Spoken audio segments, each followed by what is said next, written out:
Delhi liquor scam కేసులో కేసీఆర్ కూతురు కవితకు బెయిల్ మంజూరైంది. షరతులతో కూడిన బెయిల్ను సుప్రీంకోర్టు మంజూరు చేసింది.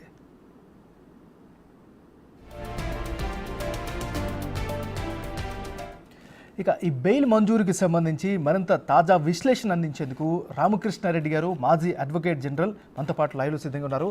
రామకృష్ణారెడ్డి గారు నమస్కారం సార్. సార్ నమస్కారం. చెప్పండి సార్, ఇప్పుడు ఢిల్లీ లిక్కర్ స్కామ్ కేసులో కేసీఆర్ గారి కుమార్తె కవితకు బెయిల్ మంజూరు అయ్యింది. సో ఏ అంశాల ప్రకారం ఈ బెయిల్ మంజూరు అయింది అంటే ఏం చెప్తారు సార్? ఇప్పుడు ఈ మధ్య కాలం లోపల గవాయి గారు ఒక జడ్జిమెంట్ ఇచ్చినాడు.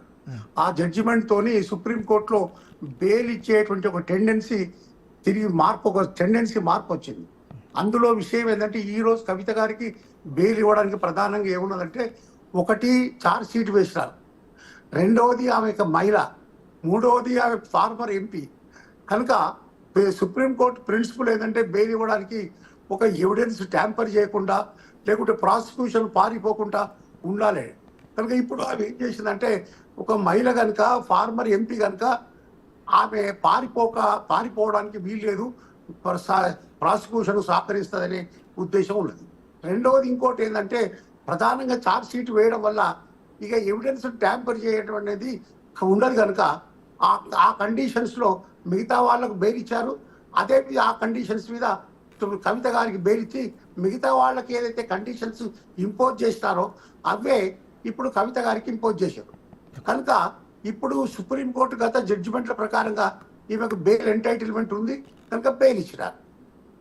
సార్ రామకృష్ణారెడ్డి గారు, ఇది వరకు మనం చూసాము ఇదే కేసుకు సంబంధించి చాలా కీలకమైనటువంటి వ్యక్తులు కూడా బెయిల్ మంజూరు చేసింది. అదే ప్రాసెస్ ఇక్కడ కూడా కంటిన్యూ అయిందని భావించవచ్చా? అంతే అంతే అదే విధంగా ఏదైతే ఇదే కేసులో గతంలో ఏదైతే ఇచ్చిండ్రో దాని ప్రకారంగానే అప్లై చేసి బెయిల్ ఇవ్వడం జరిగింది. సార్, ముఖ్యంగా సిబిఐ వాదన కావచ్చు, లేకపోతే ఈడీ వాదనకి సంబంధించినటువంటి అప్డేట్స్ని ఏ విధంగా అర్థం చేసుకోవాలి మరి ఈ వాదనకి సంబంధించి? ఈ వాదనకు సంబంధించి ఏంటంటే, వాళ్ళు సుప్రీంకోర్టు గతం లోపల జడ్జిమెంట్ ఇచ్చింది కనుక ఇక దానిలో అదే జడ్జిమెంట్లు ఇక్కడ అప్లై చేసేది కనుక వేరే వాదన ఏమి లేదు. కనుక ప్రధానంగా ఛార్జ్ షీట్ వేసింది కనుక ఆ ఛార్జ్ షీట్ వేసిన తర్వాత ఎవిడెన్స్ ట్యాంపర్ చేసేటువంటి అవకాశాలు ఉన్నాయి. కనుక ఇన్వెస్టిగేషన్ అయిపోయింది అనే దృష్టిలో బెయిల్ ఇచ్చినట్టు మనం అనుకోవాలి. రామకృష్ణారెడ్డి గారు, షరతులకు సంబంధించి ఏ విధంగా అర్థం చేసుకోవాలి? సుప్రీంకోర్టు స్పష్టమైనటువంటి షరతులు మెన్షన్ చేశారు. ఈ కోణంలోనే ఆ బెయిల్ కూడా మంజూరు చేశారు. ఇప్పుడు షరతులు మంజూరు చేశారంటే షరతులు ఏవైతే ఉన్నాయో గతం లోపల మిగతా వాళ్ళందరికీ షరతులు పెట్టారు కనుక అవే కండిషన్స్ ఇక్కడ ఇంపోజ్ చేసినారు. కనుక ఈ కవితలలో ప్రత్యేకమైనటువంటి షరతులు ఏం పెట్టలేదు, వేరే వాళ్ళకు పెట్టింది కనుక ఇక్కడ అవే షరతులు పెట్టారు. రామకృష్ణారెడ్డి గారు, ముఖ్యంగా ఇరుపక్షాల వాదనలకు సంబంధించి మీ యొక్క విశ్లేషణ ఏంటి సార్? ఈ కేసుకు ప్రధానంగా సంబంధించి వాళ్ళు ఒకటి బెయిల్ లోపల ప్రత్యేకత, దానిలో పెద్ద జ్యూరిస్ప్రుడెన్స్ ఏమి ఉండదు. బెయిల్ లోపల ప్రధానంగా ఈ బెయిల్ పిటిషనర్ తరఫున ఏం ఆర్గ్యూ చేస్తారంటే, ఈమె ఇన్వెస్టిగేషన్ అయిపోయింది, ఛార్జ్ షీట్ వేసినారు, ఎవిడెన్స్ ట్యాంపర్ చేసేటువంటి అవకాశాలు ఉన్నాయి, ఆమె ఎక్కడికి పారిపోదు, మేము కావాలంటే మా యొక్క పాస్పోర్ట్ సరెండర్ చేస్తాం, వీటి మీదనే ప్రధానంగా ఆర్గ్యూ చేస్తారు. రెండవది ఇంకొక ఆర్గ్యుమెంట్ ఏంటంటే, గతంలో మీరు బెయిల్ ఇచ్చినారు వేరే వాళ్ళకు ఇదే కేసు లోపల, కనుక ఈ విధంగా అదే కండిషన్స్ లో బెయిల్ ఇవ్వాలనేటువంటిది ఇదే ఉంది. రేపు ఆయన ఇంకా వేరే ఢిల్లీ చీఫ్ మినిస్టర్ కేసులో కూడా ఇవే ఆర్గ్యుమెంట్స్ ఉంటాయి. నేను అనుకుంటాను ఢిల్లీ చీఫ్ మినిస్టర్ కూడా రేపు గతంలో బెయిల్ వచ్చే కాలంలో బెయిల్ కూడా వస్తుందని నేను అనుకుంటున్నాను. అంటే రామకృష్ణారెడ్డి గారు, ఒక విషయం చెప్పండి. ఈ కేసుకు సంబంధించి క్రూషియల్ టైం అయితే నడుస్తోంది. ముఖ్యంగా హై ప్రొఫైల్ కేసుకు సంబంధించినటువంటి వ్యవహారం, ఇందులో రాజకీయ కోణం కూడా ఉంది అనేటువంటి వాదనలు వినిపిస్తూ ఉన్నాయి, రకరకాల ఊహాగానాలు వస్తున్నాయి. సో న్యాయపరంగా మీ సమాధానం ఏంటండి? న్యాయపరంగా సమాధానం ఏంటంటే, రేపు కనుక వాళ్ళు కనుక ప్రూవ్ కనుక చేయగలిగితే, ప్రాసిక్యూషన్ ఈడీ వాళ్ళు ప్రూవ్ కనుక చేయగలిగితే వీళ్ళు రేపు పనిష్మెంట్ వస్తుంది, వీళ్ళకి సెంటెన్స్ పడుతుంది. ప్రూవ్ చేయకపోతే అది ఏమింది, వాళ్ళు బెయిల్లో యాక్టివేట్ అవుతారు. అంటే రామకృష్ణారెడ్డి గారు, తొలిసారి కవితను ప్రశ్నించారు సిబిఐ ఆల్మోస్ట్ ఆల్ 2022 12 నెల 11వ తారీఖు ఆల్మోస్ట్ 155 రోజుల పాటు కవిత అక్కడ జైల్లోనే ఉన్నారు. ఈ కోర్స్ అంతటిని కూడా ఎట్లా అర్థం చేసుకోవాలి మరి? ఇప్పుడు మీకు కవితనే కాదు కానీ అదే ఢిల్లీ డిప్యూటీ చీఫ్ మినిస్టర్ ఇంతకంటే ఎక్కువ జైల్లో ఉన్నాడు. కనుక అది వీళ్ళందరూ జైల్లో ఉన్న తర్వాత ఈ మధ్యన జస్టిస్ గవాయ్ గారు ప్రధానంగా జడ్జిమెంట్ చెప్పడం వల్ల ఆ జడ్జిమెంట్ యొక్క పర్యవసానమే వీళ్ళందరికీ బెయిల్ దొరుకుతుంది. గవాయికి దొరికింది, మన డిప్యూటీ చీఫ్ మినిస్టర్ దొరికింది, ఈ కవితకు దొరికింది, ఇంకా వేరే వాళ్ళకు దొరికింది. ఇదే ప్రిన్సిపల్ రేపు అప్పుడు ఢిల్లీ చీఫ్ మినిస్టర్ కేజ్రీవాల్కి దొరికేటువంటి అవకాశం ఉన్నదని నేను అనుకుంటున్నాను. రామకృష్ణారెడ్డి గారు ఒక విషయం చెప్పండి, అంటే ప్రభుత్వం తరపున ముఖ్యంగా సిబిఐ కానీ ఈడీకి సంబంధించి నెక్స్ట్ స్టెప్ ఏ విధంగా ఉండే అవకాశం ఉందండి? వాళ్ళు నెక్స్ట్ స్టెప్ ఒకటే ఏముంది ఉంటుంది, వీళ్ళు బెయిల్ కండిషన్స్ కనుక వాయిలేట్ చేస్తే మళ్ళీ సుప్రీంకోర్టును అప్రోచ్ అవుతారు. ఇవి బెయిల్ కండిషన్స్ వాయిలేట్ చేసింది, ఈవెన్ మళ్ళీ లోపలికి తీసుకోవాలని. రెండవది ఇంకోటి ఏంటంటే ట్రయల్ చేస్తారు, కేసు ట్రయల్ చేసి ఆ ట్రయల్ లోపల వీళ్ళకి అగేన్స్ట్ ఏదైతే ఛార్జ్ షీట్ లోపల అంశాలను పేర్కొన్నారో అవి ప్రూవ్ చేయడానికి వీళ్ళు ప్రయత్నం చేస్తారు. అవి కనుక ప్రూవ్ చేస్తే వీళ్ళందరికీ పనిష్మెంట్ పడేటువంటి అవకాశం ఉంటుంది. అది ట్రయల్ కోర్టులో ఆ కేసు అంతా నడుస్తుంది. రామకృష్ణారెడ్డి గారు, జనరల్గా ఇలాంటి హై ప్రొఫైల్ కేసులు కావచ్చు, కీలకమైనటువంటి కేసుల్లో సాక్ష్యాధారాలు అనేవి చాలా కీలకం. ముఖ్యంగా ఆమె అరెస్ట్ చేసిన సందర్భంలో దేశవ్యాప్తంగా సంచలనం జరిగింది. సిబిఐ కానీ ఈడీ కానీ చాలా ఎక్కువ హై ఇది ఇంటెన్షన్ అయితే కనిపించింది. తర్వాత అది లోపించింది అనేటువంటి విమర్శలు వస్తూ ఉన్నాయి. దానికి సంబంధించి ఏం చెప్తారు మరి? అది మనకు లోపించిందా లేకుంటే వీళ్ళు ప్రాసిక్యూట్ చేస్తారా అనేటువంటి విషయాలు ముందు జరగబోయేది మనం ఇప్పుడు ఊహించి చెప్పలేము. కాకపోతే ఏంటంటే బీజేపీ ప్రభుత్వానికి కాస్త సుప్రీంకోర్టు అది పార్లమెంట్ లో మెజారిటీ తక్కువైంది. దాని యొక్క పర్యవసానం రాజకీయాల్లో కూడా కనపడుతుంది. ఆ పర్యవసానంగానే ఈ రోజు ఒక విధంగా బెయిల్ వచ్చిందని మనం అనుకోవచ్చు. ఈ బెయిల్ను ఈ ఈడీ ఎన్ఫోర్స్మెంట్ డైరెక్టరేట్ వీళ్ళకి ప్రాసిక్యూషన్ కరెక్ట్ చేస్తుందా లేకుంటే ఇది ఇంకా ఫర్దర్ పోస్ట్ పోన్ చేస్తుందా, రేపు ఎట్లా ఉంటుంది, ఇది పొలిటికల్ గా మనం వేచి చూడాలి. అంటే రామకృష్ణారెడ్డి గారు, సిబిఐ కానీ లేకపోతే ఈడీ కానీ స్వతంత్ర సంస్థలు, ప్రతిపత్తి కలిగినటువంటి సంస్థలు, ముఖ్యంగా ఇలాంటి కీలకమైనటువంటి కేసుల్లో వారి యొక్క వ్యవహార శైలి కానీ వాళ్ళు చేసే దర్యాప్తు పైన సర్వత్రా కూడా ఒక రకమైన ఆసక్తి ఉంటుంది. ఇలా ఎప్పటికప్పుడు బెయిల్స్ అనేవి రెగ్యులర్గా మంజూరు చేయడం వల్ల, లేకపోతే షరతులతో కూడినటువంటి ముందుకు వెళ్ళడం వల్ల ఆ సంస్థల యొక్క క్రెడిబిలిటీ పైన నీలిమేఘాలు కమ్మే అవకాశం కూడా ఉందిగా? ఉంటుంది క్రెడిబిలిటీ. ఆ క్రెడిబిలిటీ అనేది ప్రజల వ్యూ, మనం జనరల్ సిటిజన్స్ యొక్క వ్యూ, దాన్ని మనం మార్చలేము. ఎందుకంటే ఇప్పుడు బెయిల్ దొరకడం అనేది ఇక్కడ వాటికి ఏదో ఆషామాషిగా బెయిల్ దొరకలేదు. ఇప్పుడు బెయిల్ దొరికిన వాళ్ళు ఢిల్లీ చీఫ్ మినిస్టరే కానీ లేకుంటే కవిత గారికే కానీ బెయిల్ ఒక ఛార్జ్ షీట్ ఫైల్ అయిందని ఆ ప్రిన్సిపల్ మీద బెయిల్ ఇచ్చారు. లేకుంటే ఏదో ఇవాళ అరెస్ట్ చేసి ఒక 10 రోజుల్లో బెయిల్ వచ్చిన విషయం కాదు. ఇక్కడ ఒక 150 రోజులు ఆమె జైల్లో ఉంది. అందులోపట కవిత పూర్తిగా ఛార్జ్ షీట్ ఫైల్ చేస్తారు. ఇంకా ఫర్దర్ ఇన్వెస్టిగేషన్ ఏమి లేదని పిటిషనర్ తరఫున కవిత తరఫున ఆర్గ్యుమెంట్ చేస్తారు. దాన్ని దృష్టిలో పెట్టుకొని ఈరోజు బెయిల్ వచ్చింది. అంటే రామకృష్ణారెడ్డి గారు, లాలో కూడా మనందరికీ తెలిసిందే, ప్రతి ఒక్క నేరస్తుడికి శిక్ష పడాలి, అదేవిధంగా నిరపరాధికి న్యాయం జరగాలని. సో ఇప్పుడు ఉన్నటువంటి ఇవన్నీ చూస్తుంటే ఏమనిపిస్తుంది మీకు? ఏమో రేపు ఎట్లా వాళ్ళు ఈ యొక్క కవిత మీదనే కానీ ఆ ఢిల్లీ చీఫ్ మినిస్టర్ సిసోడియా మీదనే కానీ ఉన్న వాటిని వీళ్ళు ప్రూవ్ చేస్తారా లేదా అనేది మనం వేచి చూడాల్సిందే. అది మనం ఇప్పుడు ఊహించి చెప్పడం కష్టం.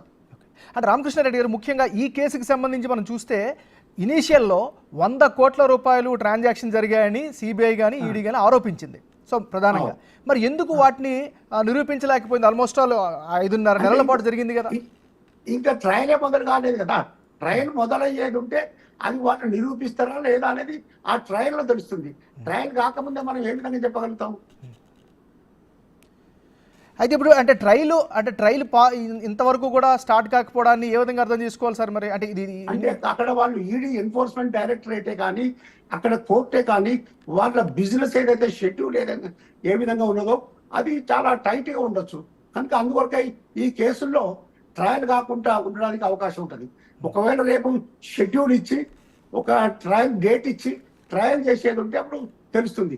అన్ని ఇంతకంటే ఎన్నో కేసులు కూడా ఉండొచ్చు కదా ఢిల్లీ రౌజ్ అవెన్యూ కోర్టు లోపల. Sir prevention of corruption act అంశాల్లో ఎందుకు సిబిఐ కానీ ఈడీ కానీ పూర్తి స్థాయిలో లోపలికి వెళ్ళలేకపోతుందని అంటే ఏం చెప్తారు మరి? పూర్తి స్థాయిలో దర్యాప్తు చేయడంలో కానీ దాని సాక్ష్యాధారాలను సేకరించడంలో కానీ ఎందుకు అంత దీనిగా వెళ్ళలేకపోతుంది ముందుకి? అది మనం ఏదో ఆర్గనైజేషన్ యొక్క ఫెయిల్యూర్ ఉండొచ్చు, లేకుంటే ఇంకేదన్నా ఇన్ఫ్రాస్ట్రక్చర్ ఫెసిలిటీస్ లేకపోవచ్చు, లేకుంటే ఏదైనా పర్సన్స్లో లోపం ఉండవచ్చు. దాన్ని మనం ఏ విధంగా చెప్పడానికి కష్టం. అంటే రామకృష్ణారెడ్డి గారు ఎందుకంటే ఈ ప్రశ్న ఉద్భవిస్తుంది, గడిచిన 3 దశాబ్దాలుగా అంటే 30 సంవత్సరాలుగా చూసుకుంటే, అంటే లాలూ ప్రసాద్ దగ్గర నుంచి చూసుకుంటే ఈ రోజు వరకు కూడా హై ప్రొఫైల్ కేసులన్నింటిలో కూడా ఆరోపణలు వస్తున్నాయి, దానికి విచారణ జరుగుతుంది, ట్రయల్ జరుగుతూ ఉంది, తర్వాత ఎన్నికలు జరుగుతూ ఉన్నాయి. ఇలా వీటిలో ఖచ్చితంగా ఈ దర్యాప్తు సంస్థలపైన ఖచ్చితంగా అందరూ ప్రశ్నించే అవకాశం ఉంటుంది కదా. ఉంటుంది. ఇప్పుడు వీళ్ళు హై ప్రొఫైల్ కేసులు ఈడీ కానీ లేకుంటే సిబిఐ కానీ ఇన్వెస్టిగేట్ చేసి ఛార్జ్ షీట్ వేస్తున్నారు కనుక ఎట్లా తప్పకుండా 100% క్రిటిసిజం ఉంటుంది. ఇప్పుడు లాలూ ప్రసాద్ గారికి పనిష్మెంట్ అక్విట్ వాళ్ళు కన్విక్షన్ అయింది. మనం ఇంకా పూర్తిగా కొంతమందికి కన్విక్షన్ కావచ్చు, కాకపోవచ్చు. It depends upon the how they ED కానీ లేకుంటే సిబిఐ కానీ ప్రాసిక్యూషన్ ఏ విధంగా చేస్తారనేది దాని మీద డిపెండ్ అయి ఉంటుంది. కనుక ఇది ఒక హై ప్రొఫైల్ పర్సనాలిటీస్ మీద ఇన్వెస్టిగేషన్ కనుక ఈ ఇన్స్టిట్యూషన్ మీద ఎప్పటికీ క్రిటిసిజం ఉండనే ఉంటుంది. అంటే రామకృష్ణారెడ్డి గారు ఇప్పుడు ట్రయల్ ఇప్పుడు స్టార్ట్ అయింది అంటున్నారు, ఏ అంశాలపైన ప్రధానంగా ముందుకు వెళ్ళే అవకాశం ఉందండి? అంటే వీళ్ళ మీద మనం అది ఛార్జ్ షీట్ మనం చూస్తే కానీ అంశాలని మనం చెప్పలేము. ఛార్జ్ షీట్ అది డీటెయిల్స్ కొన్ని 100 పేజీల ఛార్జ్ షీట్ ఉంది. అందులో ప్రధానమైంది ఈమె 100 కోట్ల రూపాయలు ఇచ్చిందని గతంలో మనం న్యూస్ పేపర్లో చూసాం. అది అడ్మిట్ చేశారని కొంతమంది వాళ్ళు ఆ ఎవిడెన్స్ తో పాటు డాక్యుమెంటరీ ఎవిడెన్స్ తో పాటు అక్కడ ఉన్నదని మనం న్యూస్ పేపర్లో చదివాం. అది ఎంతవరకు నిజం, ఏ విధంగా వాళ్ళు ఎన్ఫోర్స్మెంట్ డైరెక్టర్ వీళ్ళకి అగేన్స్ట్ ప్రూవ్ చేస్తుంది అనేది మనం వేచి చూడాల్సిందే. అంటే రామకృష్ణారెడ్డి గారు ఇలాంటి కేసుల్లో అప్రూవల్గా మారినటువంటి వారి యొక్క స్టేట్మెంట్ లేదా కన్ఫెషన్ ఎంత కీలకం, ముఖ్యంగా ఈ కేసులో ఎంత కీలకం అండి? నియర్లీ అప్రూవల్ అయినంత మాత్రాన అది పెద్ద ఎవిడెన్స్ కాదు. దాంతో సపోర్టింగ్ ఎవిడెన్స్ ఏమన్నా ఉన్నదా అనేది రేపు జడ్జి గారు చూస్తారు. అది ఒకవేళ అప్రూవల్ అనేది ఒక కీలకమైన అంశమే, కానీ నియర్లీ అప్రూవల్ అయినంత మాత్రాన దాన్ని బేస్ చేసుకొని కన్విక్షన్ ఇవ్వడానికి వీలు పడదు.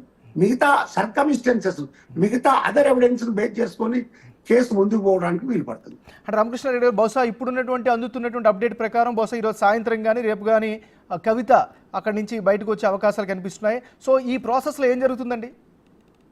ఈ ప్రాసెస్లో ఆమె బయటకు వస్తుంది. ఆ కండిషన్స్ కంప్లై చేయడం వల్ల చేయగానే జైలు అథారిటీస్ ఆమెను విడుదల చేస్తారు. సో ముఖ్యంగా షరతుల విషయంలో ఎలాంటి కేర్ తీసుకునే అవకాశం ఉంది? గతంలో ఏమైనా వైలేషన్స్ అయినప్పుడు బెయిల్ రద్దయినటువంటి సందర్భాలు ఏమైనా ఉన్నాయా? ఉన్నాయి. అనేక బెయిల్ కండిషన్స్ వైలేట్ చేసినప్పుడు ఈ యొక్క ప్రాసిక్యూటింగ్ ఏజెన్సీ కోర్టు దృష్టి తీసుకొచ్చినప్పుడు బెయిల్ క్యాన్సిల్ చేసిన ఆధారాలు ఎన్నో ఉన్నాయి. కానీ వీళ్ళ కేసులో వీళ్ళు వైలేట్ చేస్తారని నేను అనుకోను. ఎందుకంటే ప్రతి వారం పోలీస్ స్టేషన్లో నియరెస్ట్ పోలీస్ స్టేషన్ లేకుంటే ఢిల్లీ లోపల అదేదో పోలీస్ స్టేషన్ స్పెసిఫై చేసిన దానిలో వాళ్ళు అప్పేర్ అవుతారు. 10 లక్షల 10 lakhs అది గ్యారంటీ వాళ్ళు ఏదో ఇస్తారు. రెండవది మిగతా కండిషన్స్ వాళ్ళు కంప్లై చేస్తారు. అది ప్రాబ్లమే లేదు. మనోజ్ సిసోడియా కూడా ఇదే కండిషన్స్ పెట్టారు. ఆయన కూడా కండిషన్స్ కంప్లై చేస్తున్నాడు. కనుక కవిత నేను అనుకోను కండిషన్స్ వైలేట్ చేస్తుంది, బెయిల్ క్యాన్సిల్ అయ్యేటువంటి అవకాశాలు ఏమి లేవు. ఈమె కూడా కంప్లై చేస్తుంది. రామకృష్ణారెడ్డి గారు గత కొంతకాలంగా మీరు ప్రభుత్వానికి దగ్గరగా ఉంటున్నారు, అడ్వకేట్ జనరల్గా వర్క్ చేస్తున్నారు. ఇలాంటి కేసులు వచ్చేటప్పుడు చూసేటప్పుడు మీకు ఏమనిపిస్తుంది? మీ యొక్క అబ్జర్వేషన్ ఏంటండి? ఏమిటి, ఇది మామూలు విషయమే. ప్రాసిక్యూటింగ్ ఏజెన్సీ ఎక్కడనైతే అలిగేషన్ వచ్చినప్పుడు ఇన్వెస్టిగేట్ చేస్తుంది, ఛార్జ్ షీట్ చేస్తారు, అది ప్రాసిక్యూటింగ్ అయితే అది ట్రయల్ చేస్తారు. దానిలో ఎవిడెన్స్ కనుక ప్రూవ్ చేయగలిగితే వాళ్ళకి పనిష్మెంట్ పడుతుంది, లేకుంటే వాళ్ళు ఎక్విట్ అడుగుతారు. అంటే ఇప్పుడు మీరు ఈ 5 నెలలుగా చూస్తున్నారు కదా సార్, ఈ 5 నెలలుగా జరుగుతున్నటువంటి ఈ కేసుకి సంబంధించినటువంటి అప్డేట్స్ పట్ల మీ విశ్లేషణ ఏంటి సార్? మరి ఏం లేదు, అది మనం ఏం డీటెయిల్ లోపలికి పోయి చూడడం. లోపల మన దగ్గర ఆ డాక్యుమెంటరీ ఎవిడెన్సే కానీ దానికి సంబంధించిన పేపర్లే కానీ మన దగ్గర లేవు, మనం చూడలేదు. కాకపోతే మనకు వచ్చిందంతా న్యూస్ పేపర్లో చూసి ఊహించడం, టీవీలలో చూసిన దాన్ని మనం వినడం తప్ప మనకు వేరే ఆధారం ఏం లేదు.